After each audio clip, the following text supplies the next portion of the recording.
আসসালামু আলাইকুম ওয়া রাহমাতুল্লাহি ওয়া বারাকাতুহু। সকলে কেমন আছেন? আশা করি সকলে সুস্থ এবং ভালো আছেন। আমিও আপনাদের দোয়ার বদৌলতে সুস্থ এবং ভালো আছি। এখন আপনাদের সামনে একটি কুরআনুল কারীম শেখার জন্য যে কায়দাগুলি আমরা স্ক্রিনে দিচ্ছিলাম আপনাদের জন্য, তো সেই কায়দার মধ্যে হতে আজকে আমরা পড়ব নুন সাকিন অথবা তানবিনের ইদগামে বিল গুন্নার উদাহরণ মিমের মধ্যে হতে।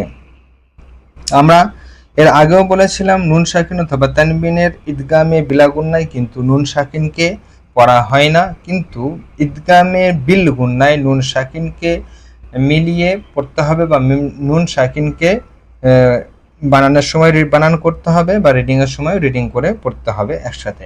তো এখন আপনাদের সামনে যে অক্ষরগুলি লেখা হয়েছে সেই অক্ষরগুলি হচ্ছে আইন, নুন, মিম, নুন।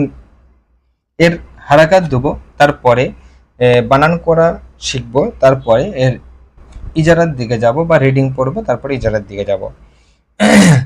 আইন, নুন, মিম, জবর ওয়ান, ওয়ান, আইন, নুন, মিম, জবর আন, মিম, নুন, জবর মান, আনমান, আনমান। বানান কি করে করব? আইন, মিম, নু, আইন, নুন, মিম, জবর আন, মিম, নুন, জবর মান, আনমান, আনমান। তো এর ইজারার দিকে যাব। যেহেতু আমাদের বানান করা হয়ে গেছে, তারপরে রিডিংও হয়ে গেছে, এরপর বাকি আছে শুধুমাত্র ইজারা। আইন জাবার আছে, ওই জন্য আইন মুতাহারিক হবে। মুতাহারিক হলে অক্ষরকে তাড়াতাড়ি পড়া, মোটানা মারুফ পড়া, মুচুল আওয়াজ থেকে বাঁচা। নুন সাকিন, নুন সাকিনের পর মিম এসছে, তো মিমটা কার উদাহরণ?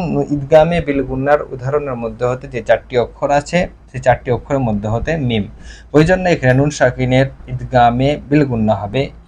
ইয়া, ওয়াও, মিম, নুন এর মধ্যে হতে এসছে মিম, তাই ওই জন্য নুন সাকিনের ইদগামে বিল গুন্না হবে। মিম মুসাদ্দাদ, গুন্না ওয়াজিব এবং মুতাহারিক আছে।